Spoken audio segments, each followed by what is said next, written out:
अस्सलाम वालेकुम। उम्मीद है आप सब खैरियत से होंगे। अल्लाह सुब्हानहू तआला से दुआ है कि हम सबको अपने ज़ुबान में रखे और हम सब की जो दुख दर्द तकलीफ़ें परेशानियाँ अपने रहमत और फजल करम से दूर करे और हम सब को अपने घरों में खुश आबाद रखे। आज हम बना रहे हैं निहारी। निहारी आप बीज से भी बना सकते हैं, मटन से भी बना सकते हैं, चिकन से भी बना सकते हैं, वो आपकी अपनी चॉइस है। और मैं मटन से बना रही हूँ।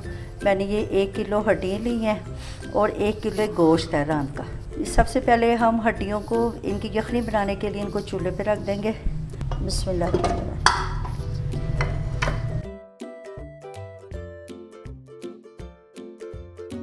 ये 3 लीटर पानी शामिल किया है और इसके लिए हम एक पोटली तैयार करते हैं मसाले की, जिसको इस यखनी में डाल देंगे। साबुत सूखा धनिया 3 टेबल स्पून, बिस्मिल्लाह, 2 3। ये छोटा सा टुकड़ा जावित्री का, ये बादियाँ के फूल आधा और तेज़ पत्ते जो है ना, तेज़पात वो 4 से 5 अदद। इनकी पोटली से बना लें और इसको यखनी में डाल दें। इसे पोटली से बना के इसको गिरा लगा दें। ये पोटली को ये यखनी में डाल दें। इसको हमने प्रेशर नहीं लगाना, इसको हम देशकी में प्रेशर लगा रही हैं लेकिन ढक्कन नहीं बंद करेंगे। वैसे प्रेशर का ढक्कन ऊपर रख रही हूँ क्योंकि जितनी ज़्यादा देर यखनी पकेगी उतना अच्छा इसका निहारी का टेस्ट और फ्लेवर आएगा। इसमें बॉयल आ जाए तो फिर इसका चूल्हा आहिस्ता कर देना और तकरीबन घंटा 1.5 घंटा इसको पकने देना। निहारी मसाला तैयार करते हैं। ये पिसी हुई सूंड 1/2 टेबल स्पून, ज़ीरा 1 टेबल स्पून, ये सौंफ ये 1.5 टेबल स्पून, 1 टेबल स्पून और ये हाफ़। अब तीनों चीज़ों को हमने पीस लेना है। ये एक निहारी का ये मसाला और एक और मसाला हमने अलग से तैयार करना है। ये सूंड और सौंफ वाले मसाले को हमने पीस लिया। ये सफ़ेद ज़रा सूंड सौंफ ये तीनों चीज़ों का हमने पीस लिया। निहारी मसाला तैयार करते हैं। ये एक और मसाला है, इसके अंदर ये जायफल आधा टुकड़ा है और ये थोड़ी सी जावित्री है। 2 टेबल स्पून सूखे धनिए के डालने हैं। ये मेरे पास पिसी हुई काली मिर्च है तो ये 1/2 टी स्पून जाएगी। अगर आपके पास साबुत हो तो वो 1 टेबल स्पून डालना है। ये 2 पीस पिपली के है। ये मोटी इलायची के 2 दाने हैं और ये बादियाँ का फूल है आधा, 4 पत्ते, ये 2 दालचीनी के टुकड़े, सब्ज़ इलायची ये 4 अदद। अब इसको ग्राइंड कर लें। निहारी का मसाला तैयार होना है। ये 2 किस्म के मसाले हैं, एक मसाला हमने पहले तैयार किया और एक अब तैयार कर रहे हैं। इसमें हो गया है। ये हम इसके हड्डियों की यखनी बना रहे हैं और ये देखिए कितनी अच्छी सी हमारी यखनी निकल आई है। ये थे गोश्त भी गल गया। अब इस यखनी को हम निकाल लेते हैं किसी और बर्तन में और फिर इसी में मसाला फ्राई करके तो गोश्त वगैरह डालते हैं। ये मसाले वाली पोटली हमने यखनी में से निकाल दी है और ये यखनी को हम दूसरे बर्तन में निकाल रहे हैं। तकरीबन 1 पाव घी डालना है। अगर आपके पास घी नहीं है तो आप ऑयल में भी निहारी बना सकते हैं, लेकिन घी में इसका ज़्यादा अच्छा टेस्ट आएगा। बारीक चॉप किया है वो इसमें डालें। बिस्मिल्लाह। अब इसके अंदर हमने ये 1 किलो गोश्त डाल देना है। 1.5 टेबल स्पून पिसा हुआ लहसुन शामिल करना है।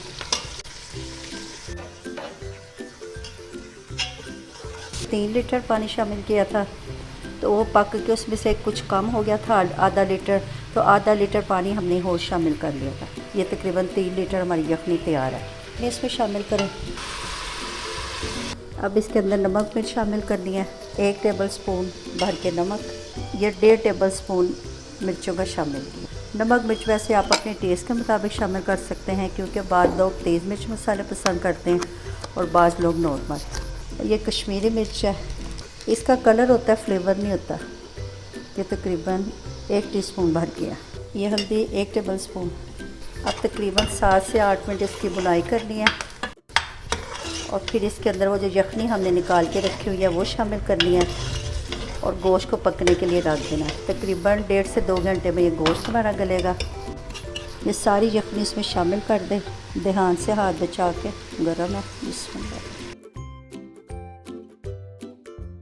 ये जो हड्डियाँ वगैरह भी ये भी साथ ही शामिल कर। अब इसमें बॉयल आ जाए तो फिर चूल्हा आहिस्ता कर देना है। प्रेशर में नहीं पकाना, प्रेशर में निहारी बहुत जल्दी बन जाती है, लेकिन ये जितना ज़्यादा पकेगी ना उतना ज़्यादा अच्छा इसका टेस्ट और फ्लेवर आएगा, इसलिए आप इसको देशकी में पकाएं। तो थोड़ा सा शोरबा निकाला है हमने उसमें से और ये जो सूंड और सौंफ वाला मसाला हमने पीसा था पहले, वो 2 टेबलस्पून इसमें शामिल कर देना और इसके अंदर मिक्स करके तो सालन में डाल दें। बस ये देखिए बॉयल आ गया। अब चूल्हा बिल्कुल आहिस्ता कर दें। ये तकरीबन 2 से 2.5 घंटे हो गए हैं, 2.5 घंटे हो गए हैं और गोश्त देखिए हमारा कितना अच्छा सा गल गया। निहारी में गोश्त बहुत नरम होना चाहिए। अब इसके अंदर हम 1 कप आटे का लिया, गंदम का आटा जिससे हम रोटी पकाते हैं। बिस्मिल्लाह। और इसमें पानी डाल के इसका पतला सा मिक्सचर बना लेना है। गाढ़ा नहीं बनाना, क्योंकि अगर गाढ़ा हुआ तो फिर वो नीचे बैठ जाएगा और गुठलियाँ सी बन जाएंगी। अब इसके अंदर इसको शामिल करना है निहारी में और 7 चम्मच चलाते जाना है। तकरीबन आधा लीटर पानी का होगा, आधे लीटर से भी थोड़ा ज़्यादा, जिसमें हमने ये आटे का मेज़ा तैयार किया। अब ये देखिए ये थिक होना शुरू हो गया। आंच बिल्कुल आहिस्ता कर देनी है और बिल्कुल हल्की, जैसे दम पे चीज़ रखते हैं, आधे से पौना घंटा इसको दम पे पकने देना। ये देखिए आटा हमने डाला है तो जो सारी तड़ी थी घी की वो गायब हो गई है, लेकिन जब पक के इसको हम आधा घंटा छोड़ेंगे तो सारी तरी ऊपर आ जाएगी। अल्हम्दुलिल्लाह अल्हम्दुलिल्लाह हमारी निहारी रेडी हो गई है। तकरीबन 1 घंटे के लिए हमने दम पे लगाया था, फिर इसको 1 घंटे बाद हमने इसको चूल्हा बंद कर दिया और आधे घंटे बाद ये सारी तरी ऊपर आ गई थी। और अब ये देखिए ये माशाल्लाह देखने में भी इसके लुक बहुत अच्छे और खाने में भी ये बहुत मज़े की है। आप इस रेसिपी को ज़रूर ट्राई कीजिएगा और कमेंट्स में बताइएगा। अगर आप इस चैनल पे नए हैं तो इसको लाइक और सब्सक्राइब करें और अपने दोस्तों के साथ शेयर। निहारी के साथ ये जूलियन कटी अदरक, हरी मिर्चें और लेमन ये लाजमी मस्ट होता है, इसके बगैर ये निहारी कंप्लीट नहीं होती। आपने वीडियो पूरी देखनी है, वीडियो को स्किप नहीं करना ताकि सारा procedure step by step follow कर सकें। अच्छा जी, आप इजाज़त दें, नई रेसिपी के साथ हाजिर होंगे। अल्लाह हाफ़िज़।